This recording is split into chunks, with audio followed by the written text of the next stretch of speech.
A resource-based economy in its working state is really quite simple, deceptively simple, in fact, given the complexity, imbalance, confusion, and uncertainty of the monetary market system that we all endure today.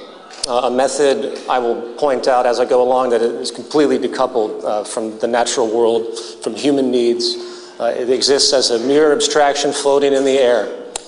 In part 3, objections and projections, which will hopefully be a little bit fun, I will touch upon some of the more common criticisms of this direction, along with what we, those of us that identify with this in a very sincere way, are likely to expect as this direction gains more attention across the world. I think it's really important we come to terms with the inevitable hostility, if you will, that arises when we broach the deep-seated subjects that we do. It's important to remember that we're all victims of culture, as has been pointed out by previous speakers, and while many people are indeed coming to terms with the growing social problems and do see the Zeitgeist Movement, the Venus Project, and the resource-based economy as a viable solution, there are also many that have a very, very powerful identification with the current model, and in all seriousness, view our work as an extreme threat to their identity, and it's something that, unfortunately, I think will grow. You're applauding that? You're funny. Then in part 4, I will talk briefly about the transition, something that's also been alluded to very well. I come at it from a similar angle and a little more general. The complexity and lack of predictability it holds, of course, is often elusive to those that immediately hear about this information, of course, ask the immediate question, how do we do it? You know, changing the world is not easy, especially when the concept presented is probably the most radical social shift the species has ever faced or considered. But this is why we're here. The core interest of the Zeitgeist Movement is, in fact, actually the defining interest is to put our heads together, to work together, to figure out how to actually get this done. That's why we're here. If anyone, by the way, is simply waiting for me to tell them what to do or anyone else to guide their way, I'm sorry you're going to be disappointed. The Zeitgeist Movement is not a follow the leader movement. The only way this movement will work is if each one of you in this audience, each one of you listening to this webcast, each one of you viewing this event archive in the future and sees the merit of this is prepared to take the time and sacrifice to become an expert on this material and be able to transmit it to your fellow man in a fluid way. That's how, thank you.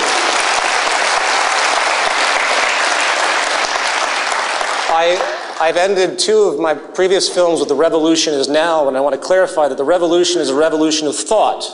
It's a revolution of creativity, of thought, ingenuity, a revolution of consciousness. So I want to just understand, make it very, very clear that this is an information-based movement. It's an enlightenment of understanding what can be if we cared enough. All right, part 1, the self-generating model. A wise man once said, the most profound understandings tend to be the most obvious yet overlooked. I want everyone to keep that in mind as I run down the following section, for as elementary as what I'm about to point out may seem, these issues are far from being given the relevance they actually deserve. You know, that of course mentality. Oh yeah, of course. Those who say that tend to not understand what you're saying. Natural law. A natural law is a property of what we call nature, or in effect the physical phenomenon around us to which we are symbiotically connected. Classic example is the law of gravity, of course. Doesn't matter how much faith I have to believe I can jump up right now and dance on the ceiling. The law of gravity simply won't allow it. And since the effects of gravity are also measurable and predictable, becoming a tool, this knowledge becomes the basis of inference, which we use to make more accurate decisions. Law was discovered, all sorts of possibilities began to emerge, and the world became a little bit more intelligent about what was possible and what wasn't when it comes to the phenomenon related to it. It builds up upon, we build upon natural law. As another example, before the germ basis of disease was discovered by Louis Pasteur, there are many ineffective and outright dangerous treatments for human sickness, as anyone who studies medical history will know. In fact, we, of course, would look back at these strange and suspicious, often superstitious, in fact, methods, and wonder, how could we possibly been so misinformed? Yet, we seldom recognize this trend as a universal and how it applies to us today. Most rarely consider that many of our current modern practices might be in the same boat, to be looked back upon by future human societies, which will wonder, what the hell were they thinking? Didn't they see the natural law referent for that issue? Etc. The point here is that the evolution of scientific discoveries which always originate from feedback from the natural world, constantly refine our understandings, if, of course, we're open to receive it, which is a conversation in and of itself. It creates dependable, testable reference that we can use to assist in our reasoning about a problem's solution or even invention. The process of transfer or reason from a given law to be extrapolated to an extrapolated conclusion, is called inferential logic, as if anyone's ever studied these things in college. Nearly every man-made thing you see around you in the modern world is essentially a product of this reasoning. Everything. However, there is one area of human life, which we all have to admit, which goes virtually untouched by the natural law reference and the extrapolation of this reasoning. And that, of course, is our social system. Somehow, human organization is excluded here. For some reason, the social arrangement that we utilize goes untouched as evolution continues of information. It exists as one of the most dated practices of organization I think we have left, in fact.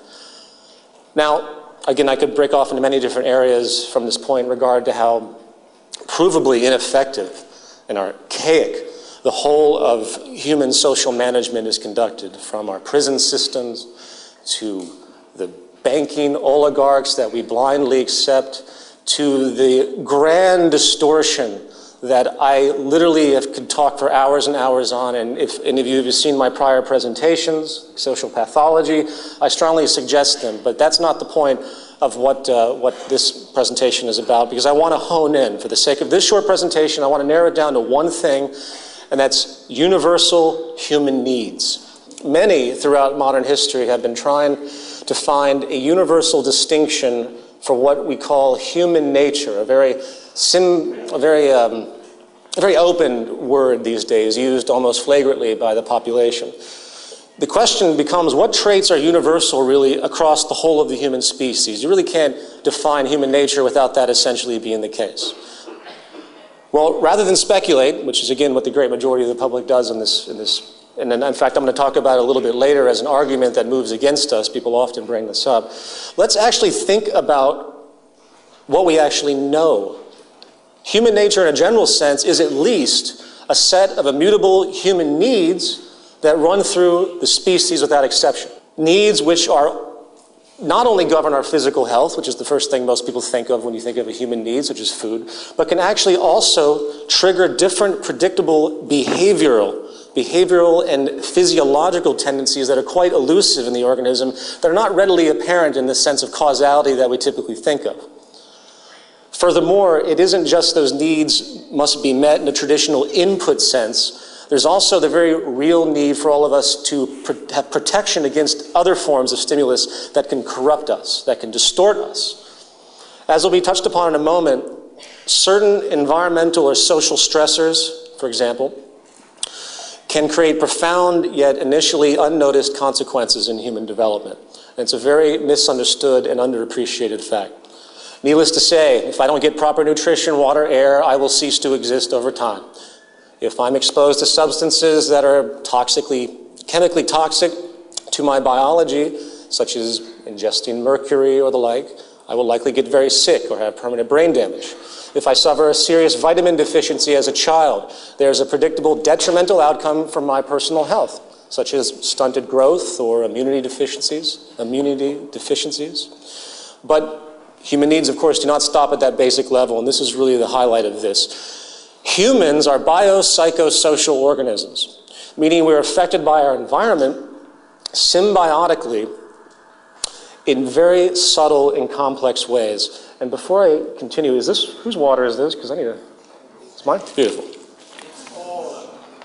You're not,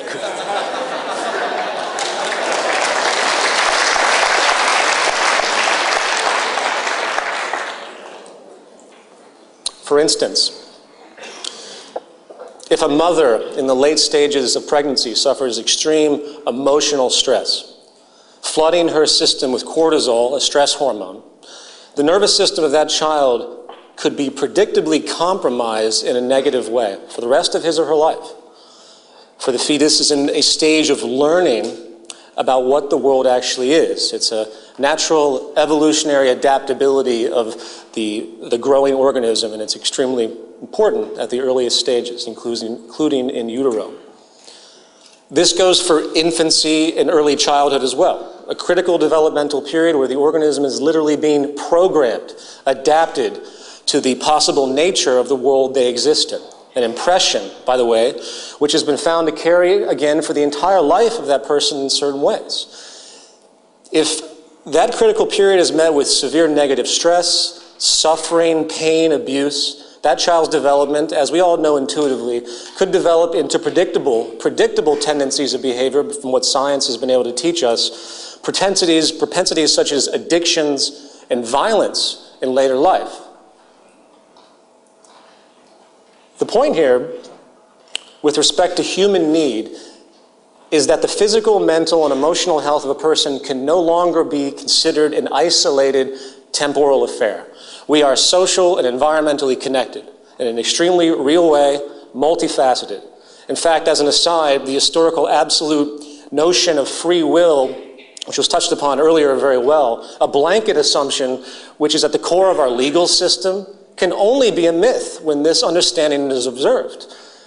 And while, of course, genetics has its obvious place, which I will touch upon a little bit later, there is little denying now that the variation that we see in human health, disease, and in fact human behavior appears to be significantly the result of our social and environmental conditioning, highlights through human needs being met or not being met. In other words, while it's obvious that there's cultural conditioning happening, when it comes to our bare needs and the spectrum of those, it's accentuated when those distortions, when those impressions are met or not met, when we do not get what we need or we are imposed upon by something that we should not be imposed upon. And the life cycle itself, the pre-programming, pre-learning we have as an organism, has throughout the cycle different responses to those needs. And naturally, the younger you are, the more the effect will pertain and continue for the rest of your life, the more severe the effect. The problem, of course, is that there is an overall lack of acknowledgement of the biopsychosocial context of human need and its profound effect on us. It goes essentially unnoticed overall by our educational system, the prison system, not to mention its contrast to a competitive economic world driven by a mentality of independence and self-interest. I would even go so far to say that the core idea of being responsible and caring towards each other, or even the environment, in fact, on many levels, is actually held in hostility and contempt by many that have been conditioned by the current model. Little in the world we have created today seems to reflect these very real fundamental needs. They are denied by the social institution. The bottom line here is that if we as a society actually care about the well-being of each other, and hence the symbiotic natural law aspects that create and reinforce that progressive state, we are faced with an immutable social imperative. Across the entire spectrum of what we consider public health today, we now see long-term increases overall in cancer, personality disorders, poverty, obviously, familial deprivation, crime, depression, suicides, addiction, violence, self-harm, kids mutilating themselves, obesity, and many other medical, psychological, and anti-social signposts of an out-of-balance society. Something clearly is very, very wrong. So returning to my basic point, the core referent of any social system is the human being and its evolutionarily defined, immutable, pre-learned need requirements to develop properly survive, and maintain good health, and prosper. To meet those needs, it becomes a given to have proper management of the Earth's resources and intelligent societal organization to make sure that the biopsychosocial elements, the interconnectivity, is also designed to support us in all the complexity that pertains to it. Anything less, frankly, is really negligence. In the words of Jacques Fresco, you can't just build a society without having access to the necessities of life. So when I use the term comprehensive systems approach, I'm talking about doing an inventory of the area first and determining what that area can supply. Not just an architectural approach, not just a design approach, but the design must be based upon all the requirements to enhance human life. And that's what I mean by an integrated way of thinking. Food, clothing, shelter, warmth, love, all those things are necessary. If you deprive people of any of them, you have a lesser human being, less capable of functioning.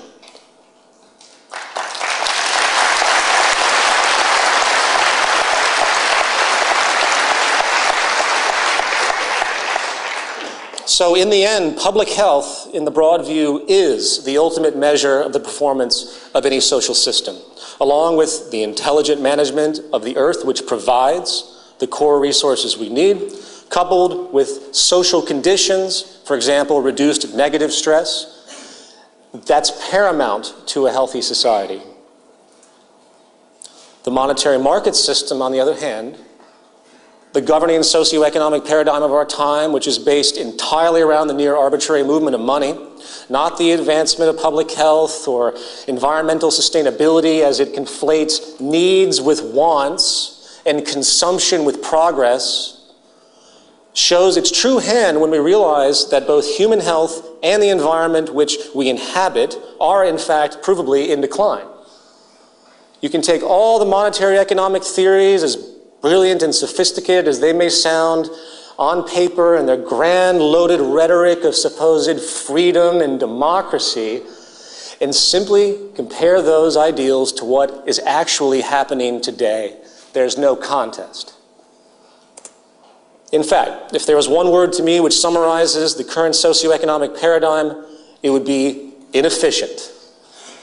The monetary market system simply has no direct physical reference for any decision, since the entire model is based on the irrational, scientifically empty whims of monetary exchange and often fictional demand. No overarching consideration for the interconnectivity inherent in the world you see around you, no structural interest to efficiently meet the spectrum of human needs and make sure the integrity of each human is sound, regardless of the adverse consequences both personally and socially when that is denied. No consideration for the resources which allow for our survival and hence fulfill our needs. In fact, no consideration for the natural orders of balance at all. It is virtually baseless in the light of governing natural law and its demands and restrictions which are immutable. And the world you see around you is proof of that. A resource-based economy, on the other hand, is very, very different. And this brings us to part two, economic components defined. A resource-based economy is a direct response to natural law, inferentially derived to figure out how to best meet the spectrum of human needs in the most efficient and sustainable way possible, taking into account what actually supports us, which is the symbiotic relationship of the earth and this delicate, providing biosphere we all share. From there, we are able to arrange society with very little need for human opinion, if our collective goal, of course, is to maximize our sustainability, human health, and economic efficiency. This system is self-evident. The goal of a resource-based economy, of course, is to achieve peak ecological sustainability and operational efficiency while meeting the spectrum of essential needs of literally every human being on Earth without exception, adapting itself to new scientific understandings in human and environmental discoveries as they arise, and applying it immediately without any interference whatsoever once the scientific validity of those interests are proven. Now, you notice in the prior statement about needs and wants, you'll notice I said the wants of every human being on earth, but excuse me, let me start again. Now, you'll notice I didn't say wants of every human on earth. It's important we understand the distinction between needs and wants. Wants are not based on natural law. Wants are social contrivances based on cultural influences, fueled today by what we could call the infinite growth paradigm, which demands that everyone keep consuming at increasing rates, by the way, in order for the growth economy to remain afloat. The result, in part, is that wants and needs are now conflated. It's a strategy. Some people have excessive purchasing power and can have virtually anything they want, while at the same time the great majority now can not only achieve their temporal, cultural generated wants, they can't even meet their basic human needs. And if you have a system that conflates those two, suddenly no one's responsible because it comes to a single entity. So we can accept the fact that a child dies every 4 seconds for no reason because of poverty. On a different level, I often get the question when we bring up this model, what if I want a 50-room mansion in a resource-based economy? Where's my freedom to have that? And I usually ask back, okay, well, what if I want a 1,000,000-room mansion?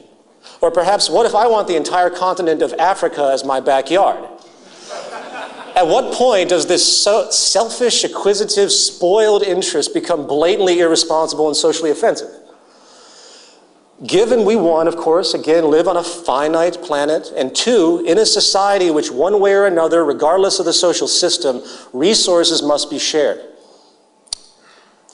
Excessive, ostentatious living, to me, is really an anti-social form of neuroses, groomed by a social system that needs, again, constant demand and rewards arbitrary status for the sake of that demand. It's a psychological scam, in a way. And if you will, frankly, if you think about it deeply, it's actually a form of violence against humanity itself. Now, before I run down, thank you.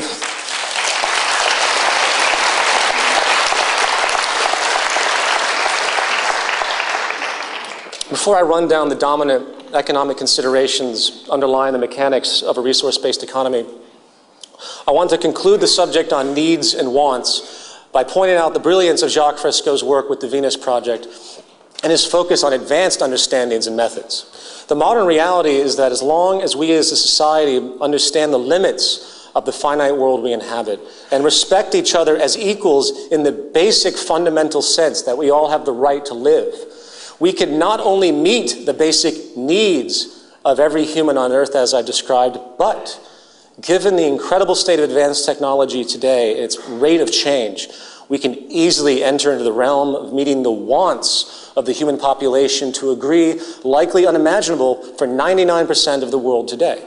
We can create a vast material abundance if we simply updated and organized ourselves efficiently using modern understandings.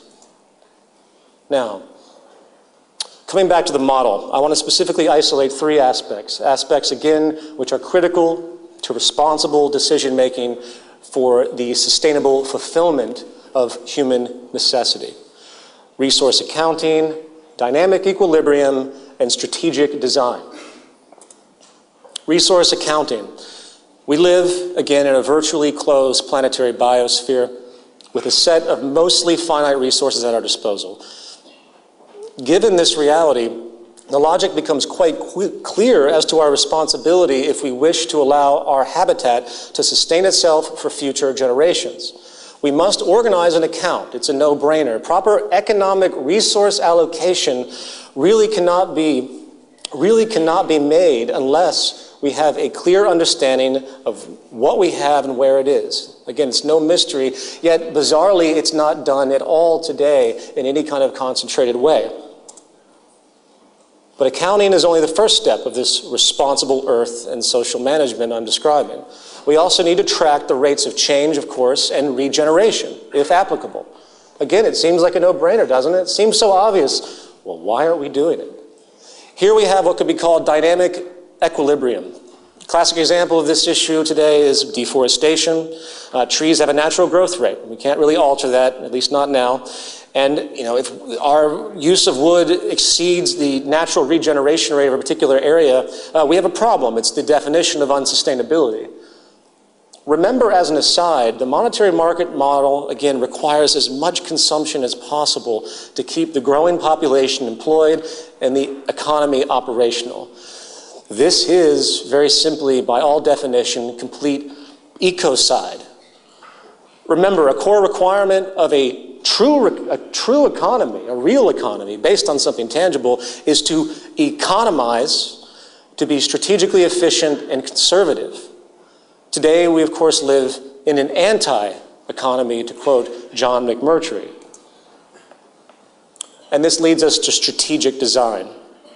Efficiently meeting the spectrum of human needs on a finite planet in a sustainable way means resource allocation must be optimized strategically and conservatively. Today, this is haphazardly done through arbitrary monetary rationalizations. It is about what can be afforded by the producer or the consumer, not what the most efficient strategic use actually is. Not to mention the issue of longevity of a given good and the method to be used for its eventual breakdown, the recycling. None of that is considered in the initial design of anything, for, as I've mentioned prior, it's all about constant turnover. Remember, an economy is about increasing efficiency at all times. It's about doing what is most scientifically correct, not what some company can afford in order to remain competitive in the market system. We need strategic allocation and design as derived from proven technical parameters that assure maximum efficiency and sustainability. Anything less, again, is just absolute negligence when you really sit down and think about it. It's beyond depressing and enraging when you see what's actually occurring. So, resource accounting, dynamic equilibrium, strategic design. This sets the basic underlay of the resource-based economy model. These core components are the basic orienters, if you will, which take into account the natural law I just described from the standpoint of Earth and human systems, which are the two component attributes in the broadest scheme that essentially in consideration here. There's more, obviously, there's the environment and everything else, but we are here to sustain ourselves. And naturally, of course, symbiotically related, we have to sustain the planet and the entire ecosystem simultaneously, including the bees that pollinate, health of the oceans, and everything else. So sometimes I've had an argument come against me say, well, this is too human-centric, which I thought was extremely interesting, because people have so much sympathy for animals and everything else, as which they should. But we have to understand that it's all worked in. It's all one big system. The extinction spasms we see are detrimental to us, depending obviously on what they are. But everything that's happening is both natural, but it's also interfered by what we're doing. And the fact that we still have certain areas of the planet that have to do manual pollination because of the death of bees in certain regions is a truly horrifying and a revealing notion regarding the state of affairs today. So, let's continue the inference now. Building upon these 3 points, we can then arrive at the following specific points. And I am going to be making a little bit of a jump here because of the time restrictions of this presentation. We need to move from a growth to a steady state economy. Dynamic equilibrium cannot be maintained in a growth economy, for constant growth is impossible on a finite planet. 2, we need a collaborative system, not a competitive one. Strategic design, as I just discussed, cannot be fulfilled when cost efficiency is in play. The competitive system is wholly irresponsible and inefficient. I'm not even talking about a moral issue here. It's intrinsically antisocial and corrupt, I will admit that, but it actually doesn't even work. 3, we need a planned system. A system designed to take into account resource allocation, dynamic equilibrium, and strategic design explicitly in a unified way, synergistically constructed. The dispersed, haphazard, free-for-all corporate system doesn't even come close, and the lack of efficiency is simply unacceptable. We've been living as though we are on a finite planet. People behave as though they've been groomed into this idea that we have infinite resources, and as a natural consequence with what's occurring today, with water, food, oil, energy issues, this rude awakening is finally taking the world by storm, or it most certainly will very soon as time moves forward if nothing's done. 4, automation is put before human labor on all possible levels. This falls under the component of strategic design. Not only do we need to design consumer goods to be as efficient as possible, the very design of the production methods utilized for those goods needs to be equally as strategically efficient to maximize accuracy, conservation, and output. Productivity, as I've described before, is in fact now inverse to employment in most sectors studied, which means it is in fact socially irresponsible not to automate as much as we possibly can, for it allows greater abundance and efficiency. Here is a chart of the G7 advanced industrialized countries showing how employment in manufacturing has been dropping while manufacturing output has risen substantially. Mechanization is simply far too productive to be ignored. It is, again, irresponsible not to employ mechanization in every possible economic sector at this point.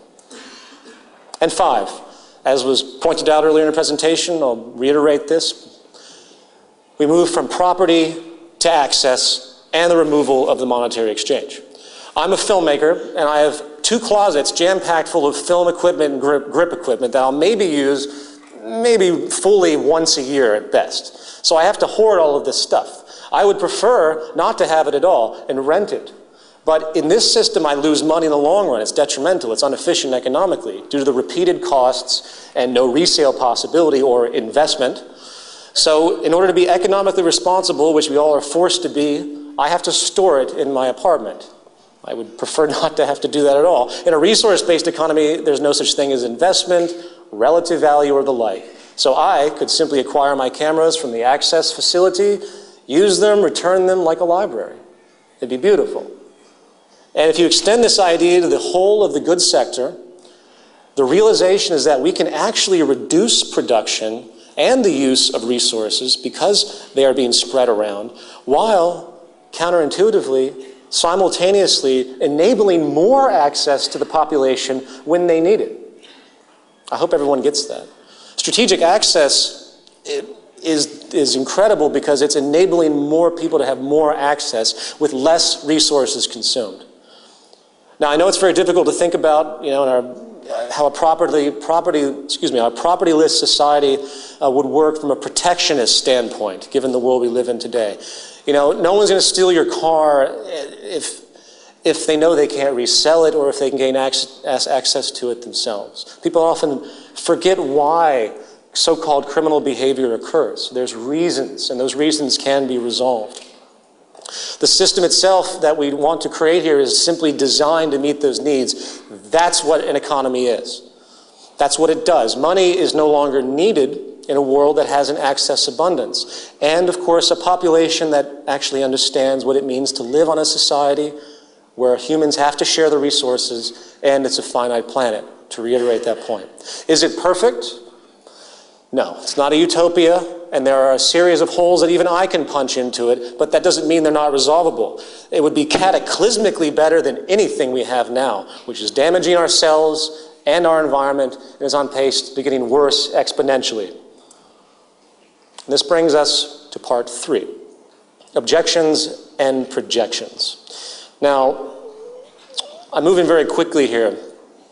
The preceding resource-based economic model treatment is a very compressed primer. Joe did a wonderful job of a more extensive treatment of this, which is similar to other lectures that have been given, and of course our orientation guide. So I want everyone I'm really happy that that thorough explanation was given, because this, if you weren't familiar with this would be very, very truncated, which it very much is. And I really encourage everyone to follow up if you have questions with all the resources that we have at thezeitgeistmovement.com. One thing I do recommend as a counterpart to the human necessity angle, the build-up inferential logical approach that I just denoted, is a section called Project Earth I did in a lecture called Where Are We Going? While there's also, of course, a truncated version of that in the film Zeitgeist Moving Forward. So please know that there's much more to it than this, but I hope the reasoning of what I've just described is coming through. My goal here in that description was to approach it from the angle of human need, which is something, unfortunately, we don't think about. Not just the human need aspect, but also the systems Earth approach and the relationship between the two and what we have to do to find balance, maximum efficiency and balance to enable as much prosperity as possible. That's the equation. That's the calculation. Now, my goal with part 3 is to not only address some very common criticisms and speculations that come up regarding what we just described and all the other materials that we have, but also to use those points to further communicate some other important issues of a resource-based economy.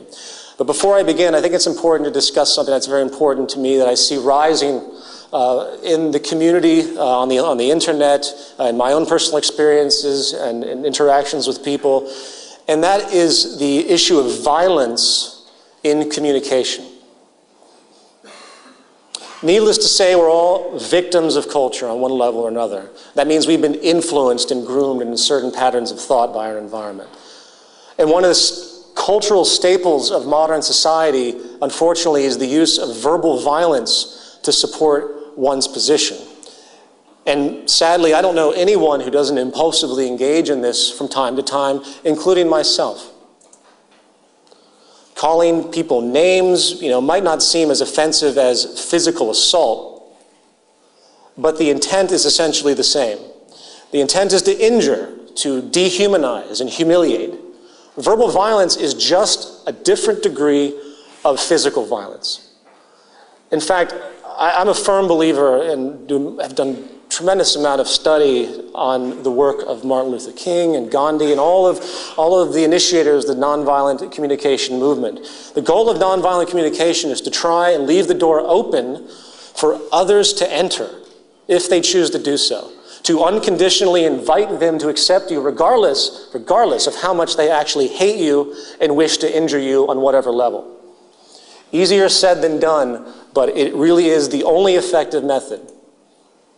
I state this because the nature of our work in the Zeitgeist movement has become a magnet and will continue to become a magnet for various levels of assault. Think about it. All of us that are identified with this, we're here telling the world that what they're doing is wrong at the basic level of operation understanding.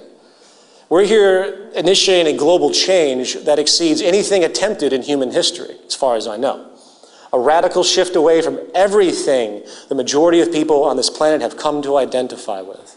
So hostility is not only expected, it's inevitable. And it's very important that we all be prepared for this intellectually and emotionally and have great patience and understanding and know how to behave accurately, if you will. Thank you.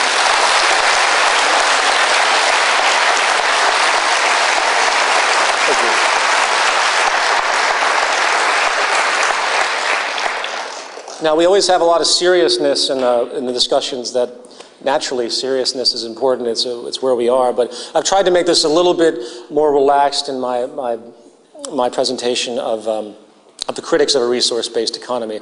First of all, about 99% of the time, the critics of this system approach it from the standpoint of prior surface associations from history.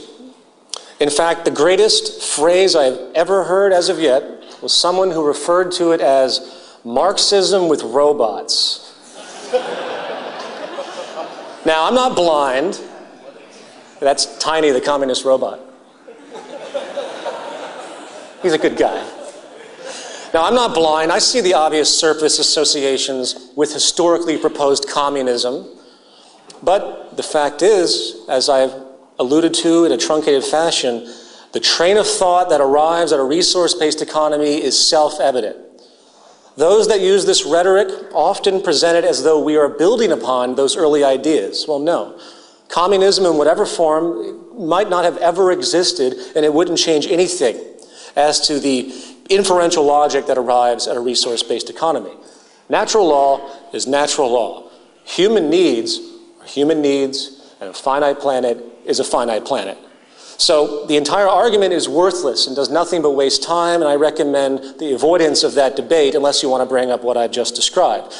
If you pay close attention, by the way, the same people that tend to impose their communist, socialist, Marxist label upon us are also the ones that rarely ever address the core foundational reasoning of the model that we're talking about. They never talk about it. And they also never talk about the failing social structure. They ignore all of it and just look at the surface appearance, the cover of the book that they recognize, the projection that they've manifest because of their conditioning. Next, we have a unique one, but has become much more prominent, and I hear it more than I care to admit, and that is the feared re-education. Since we speak about the need for people to shift their values into something that is more in line with natural law and show the reasoning for it, of course, suddenly we're just like the early totalitarian communists who seek to put people in forced re-education camps so they can be brainwashed into following the social system. Well, actually, anytime any known idea is overturned by new information, such as when Galileo informed the Catholic Church that the Earth was in fact not the center of the universe or solar system, re-education had commenced. In fact, the entire whole of the evolution of knowledge is the constant process of, yes, re-education, updating current beliefs. I mean, this is self-evident, but I like to make this very, very, very, very clear because I'm, well, frankly tired of hearing it. Again, this is an associative attack ultimately in the end, just like the communist one. It's people that are really trying to pull an emotional reaction out of others to stop their critical thought, to really investigate what we're talking about. So communism, oh, they support re-education. This is a growing phenomenon, both in sort of a subculture and into pseudo-mainstream attacks that I've seen on myself, the Freeness Project, and the movement. Then we have the moody outburst, what if I don't want to live in your society? Well, then don't. Just as arrangements exist for subcultures today who reject modern life, in the future, equally as viable conditions can be met. If a group wants to break off and go play their little Monopoly game somewhere, go ahead. I have a hard time believing, frankly, that once the system is set in motion and the fruits of its efficiency are seen by everyone, not to mention the true freedom people will have, which would be unlike anything the world has ever seen once the life-wasting, redundant labor for income system is removed. And then we have our cherished democracy. What about democracy in a resource-based economy? Well, I say, what exactly are you expecting?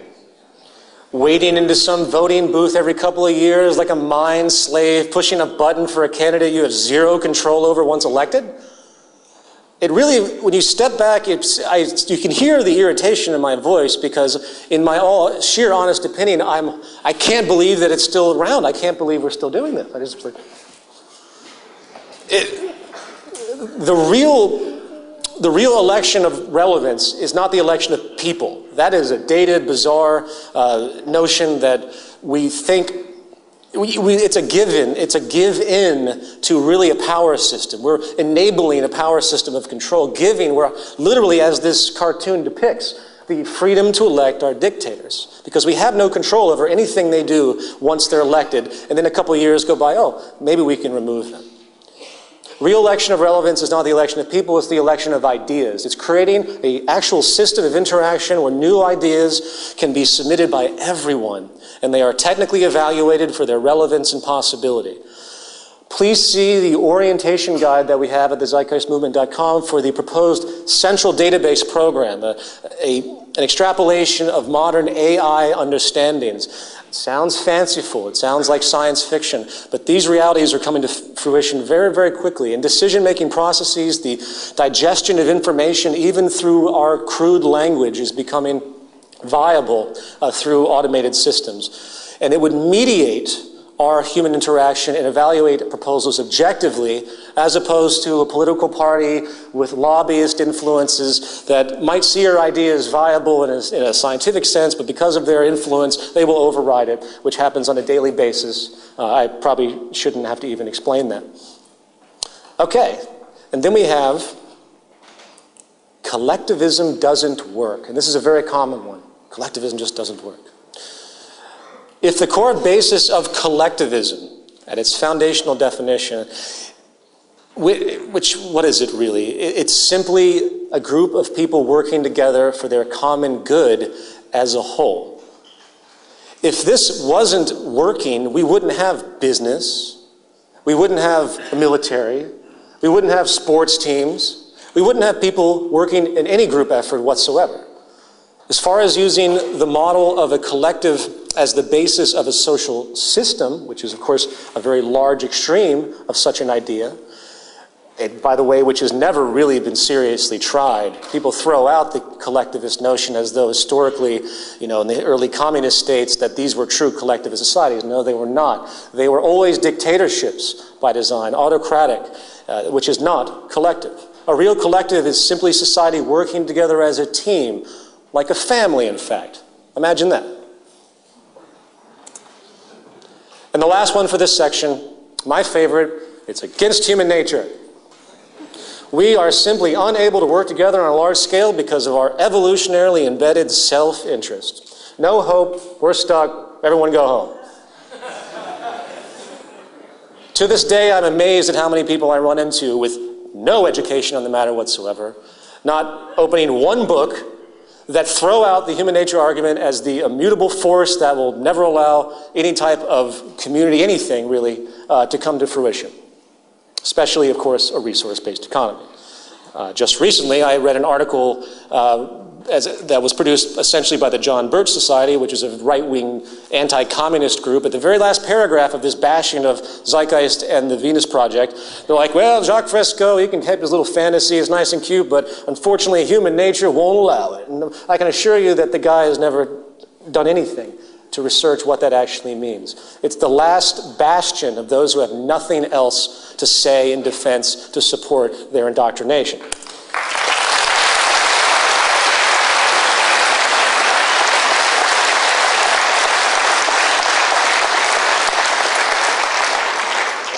The ultimate question, to delve into this a little bit, is it against human nature to cooperate? That's the central question.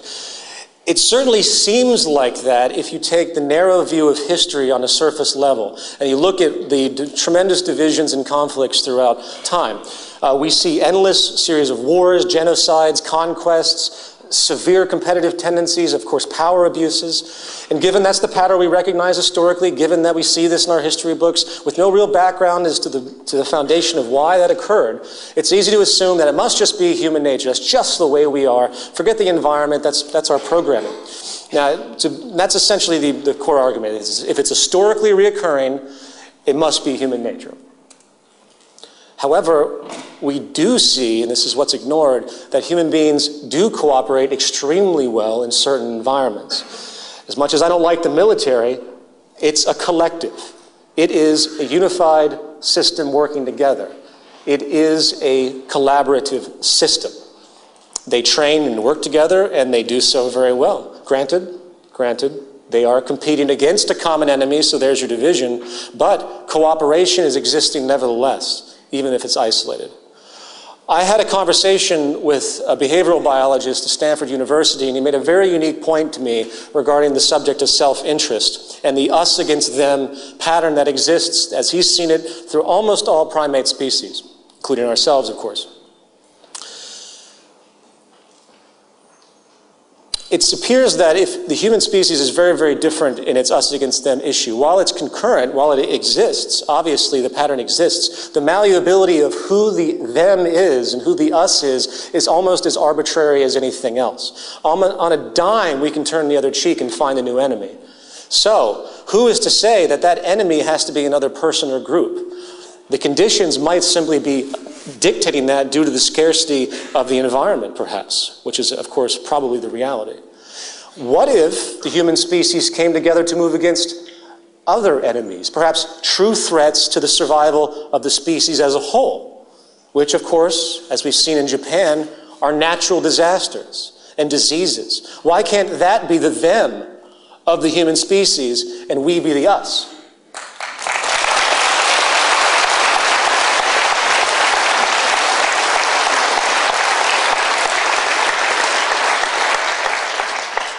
At the end of the day, the entire thing is really about the environment, and that is what navigates this. So I have no problems.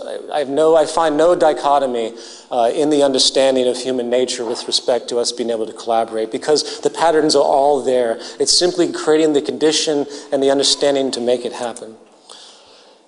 Okay, so there's a great deal I could have said on the nature versus nurture and evolutionary psychology issue.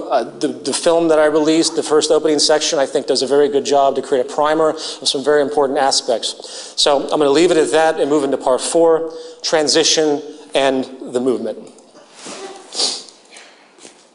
The transition itself from our current system into a resource-based economy is, of course, a complex thing to consider with variables beyond our current foresight, as been alluded to by previous presenters. The central issue is awareness, of course. If the public's consciousness can be expanded to understand and accept the incredible potential the future can hold, where poverty, war, 95% of all crime, mundane, repetitive, meaningless jobs would be eliminated, then I feel, obviously, they would be more likely to adjust their values and expectations and associations accordingly. This data is coming on the heels now of a global economic, ecological, and dare I say, spiritual or confidence collapse across the world. And the underlying mechanism of these problems, driven by the monetary market system's very mechanics and values, are generated to support it, show no signs of stopping. And I think we're going to see, as I mentioned earlier, an acceleration of these issues as time moves forward. I'm not going to expand on the different levels of social failure as I see it, because it isn't the scope of this program. In a lecture I called Social Pathology, which was done in Z-Day in 2009. I do a huge expansion of this, so if you want to understand the pending collapse, which deals with technological unemployment, peak oil resource depletion, water and food shortages that are pending because of failures of efficiency, systemic global sovereign debt default and hyperinflation, along with the result, in fact, of massive civil unrest. As confidence continues to fail, people become more alienated, poverty increases, and income disparity increases as the wealthy work to protect themselves and grab as much as they can, because that is their reaction to these types of things. The worse it becomes, the worse it's going to get. I hate to say it that way, but that is the natural unfolding as has been happening. So we're faced with a massive uncertainty, and there is no transition plan, that I could explain to you that would hold up over time. What we do know is that we need to get programs going which will continue to get this information out there and spread the word and basically fuel the movement. One program I hope to get going, in fact, is a global redesign team. I've been briefly in conversation with the Venus Project about this, and it's also affiliated with a prior online concept called From Earth to Venus, which is going to be, as I'll explain, essentially, we want to objectively consider how each area of the planet would be properly redesigned for maximum sustainability. So if there's engineers in the movement, if there's city planners, it's time to come together in a virtual sense, understanding whatever we can to start to reconstruct this and show the world what can be done. And then have an annual presentation, very much like Z-Day, but of a more focused element, more focused context, where the work would be presented to the world to say, hey, we just designed the entire North American system. Look how efficient that is. And hopefully, leaders, governments, people in business will come to terms with the need for this type of understanding, and it will take hold. And in a transitional sense, that might be a good starting point, where they come to these conferences and they learn big presentations about how to literally redesign the society to benefit us in the most sustainable way possible. We have this thing called the G20, Well, we need the Z20, or the Z200, in fact.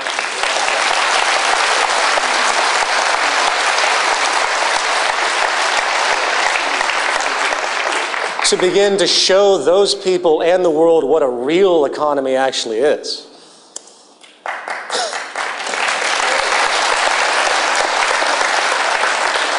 Now, our current goal, of course, in this phase is critical mass, unifying the world to understand what actually constitutes our survival and prosperity, as we've discussed. and how the current model is really injuring everyone, regardless of their wealth. The stress relationships are unescapable, and they're not necessary, even for the uberly rich. As of now, we have over 1,000 chapters in 70 countries over the span of essentially 2 years. We have proven as a movement, in almost an unprecedented sense, with very little financial support, that we are able to organize and mobilize across borders, languages, even religions. And this third annual Zeitgeist Day event, with hundreds of events across the world, show the power of influence, the possibility, the power of our cooperation. So, third Zeitgeist Day, hundreds of events across the world. We show amazing power of collaboration, amazing group effort, something that really is unprecedented. We have the ability to harness a global movement, something that I think many people have strived for but have never been able to do, and we've done it in a very short period of time. And we are, in fact, in a transitional phase now, unifying the world into an understanding that our very survival is contingent upon bridging the differences between cultures. There's nowhere to hide anymore.